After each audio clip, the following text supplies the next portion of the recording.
একদিন এই বৃদ্ধ কুমিরটা এই ছোট্ট কুমিরের বাচ্চাটাকে ধরে খেয়ে ফেলে। এজন্য সেই নদীতে থাকা সবগুলো কুমির তার উপর অনেক রেগে যায়। এরপর তারা সবাই মিলে সিদ্ধান্ত নেয় তারা এই বৃদ্ধ কুমিরটাকে মেরে ফেলবে। কিন্তু সেই কুমিরটা কোনো সাধারণ কুমির ছিল না, কারণ সে 1000 বছর ধরে বেঁচে ছিল।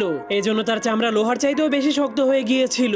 এজন্য সবগুলো কুমির মিলে তাকে এখান থেকে তাড়ানোর জন্য একটা প্ল্যান বানাতে শুরু করে। কিন্তু তখনই বৃদ্ধ কুমির নিজেই সমুদ্রে সাঁতার কাটতে কাটতে সেখান থেকে অন্য একটা জায়গায় চলে যায়। সেখানে একটা অক্টোপাস বসবাস করত।